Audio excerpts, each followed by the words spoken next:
భారతదేశం నా దేశమంతా వ్యాపించి ఉంది సనాతన ధర్మం. ప్రపంచమంతా చాటి చెప్పింది సంస్కృతి సంప్రదాయం. ఎందరో వీరుల చరిత్రలు మనకు స్ఫూర్తిదాయకం. ఇంతటి ఘన చరిత్ర ఈ దేశానిది. కానీ ఇప్పుడు దేశం మారుతుంది. దేశంలో అవినీతి ఆకాశాన్ని అంటింది.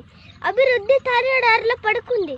అధికారులు లంచం తింటున్నారు, నేతలు గడ్డి తింటున్నారు, రైతులు విషం తింటున్నారు, జవాన్లు తూటాలు దెబ్బలు తింటున్నారు. ఇక దేశంలో ఆకలి ఎక్కడ ఉంది? చూపరపడిన వ్యక్తి సీఎం కాగలరు, చాయ్ అమ్మిన వ్యక్తి పిఎం కాగలరు. డిగ్రీలు డిప్లొమాలు చేసిన వాళ్ళంతా ఎఫ్బీ వాట్సాప్లో బిజీగా ఉంటున్నారు. ఇంకా ఆ దేశంలో నిరుద్యోగం ఎక్కడ ఉంది? జోబులో చిల్లర లేదు, బ్యాంకు ఖాతాలు తెరిపిస్తున్నారు, ఊళ్ళలో కరెంట్ లేదు, డిజిటల్ ఇండియా బాట పట్టిస్తున్నారు. మన గోవాల హైవేల మీద చేస్తూ ఉన్నాయి. మనం గోరక్షణ అంటూ చంపుకుంటున్నాం. కులం కుంపుల్లో దొల్లుతున్నాం. రోడ్డు వంపుల్లో స్వచ్ఛ భారత్ అంటున్నాం. డాటా ధర తగ్గుతుంది, టమాటా ధర పెరుగుతుంది. చచ్చిపోతున్న వైద్యం చిన్నవి గవర్నమెంట్ ఆసుపత్రులు అయితే చచ్చి పుయ్యకు కూడా వైద్యం చేసేవి కార్పొరేట్ ఆసుపత్రులు. లక్ష్మీదేవిని ఆరాధిస్తాం, ఆడపిల్ల పుడితే చంపేస్తున్నాం. ఒలింపిక్స్లో స్వర్ణం సాధిస్తే 3 కోట్లు.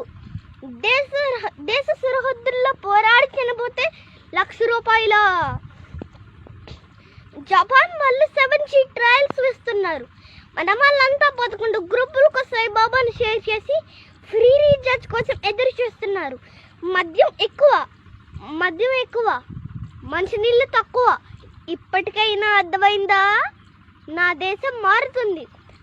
మర్చిపోతున్న మాతృభాష ముద్రాక్షరాలు, వెనకబడిన మన పల్లెలు పంట పొలాలు, కాలిపోతున్న నీతి నిజాయితీలు, పెరుగుతున్న ధనధారణ అత్యాచారాలు, ఎక్కడ చూసినా కల్తీ, కనుమరుగవుతున్న మానవత్వం. తినటానికి భోజనం లేని స్థాయి నుంచి తినటానికే శరణం లేని స్థాయి వరకు ఎదుగుతున్నాం. ఇది మన 73 ఏళ్ల స్వతంత్ర దేశం. చదువు దక్కని బల్యం పరిశ్రమల్లో మొగ్గుతుంది. చదువు దక్కిన బల్యం జైలు లాంటి విద్యాలయాల్లో మొగ్గుతుంది. కానీ పెంచిన దేవుళ్లను అనాథాశ్రమాలలో వదిలి కనపడిన దేవుళ్ళ కోసం గుళ్ళు గోపురాలు తిరుగుతున్నాం. రక్త సంబంధాలు దూరం అవుతున్నాయి, డబ్బు సంబంధాలు దగ్గర అవుతున్నాయి.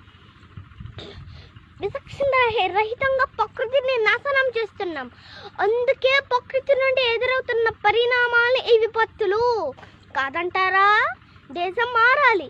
దేశభక్తితో జ్వలించిన ఒక మనసు సుభాష్ చంద్రబోస్ అయింది. సేవా తత్పరంతో చెల్లించిన ఒక మనసు మదర్ తెరిసా అయ్యింది. ఒక అవమానానికి ప్రతీకారం చాణక్యుని అర్ధహస్తం, అణచివేతకు ధిక్కారం మరాఠా సామ్రాజ్యం, దేశ కరువుకు పరిష్కారం శాస్త్రి గారి హరిత విప్లవం, ఆర్థిక సంక్షోభానికి సమాధానం పివి గారి సంస్కరణ పర్వం. మనం మారాలి. రేపటి సమాజం మారాలంటే నేటి సమాజంలో మార్పు రావాలి. అడిగే తత్వాన్ని అందరూ అలవర్చుకోవాలి.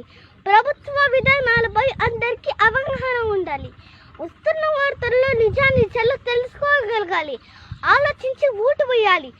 దేశంలో మార్పు రావాలంటే ముందు మనం మారాలి. ఈ మార్పు నా నుండే మొదలవ్వాలి. ఒక గొప్ప మార్పుకు శ్రీకారం చుడదాం. జాతికి మేలు చేకూర్చుదాం. జై హింద్.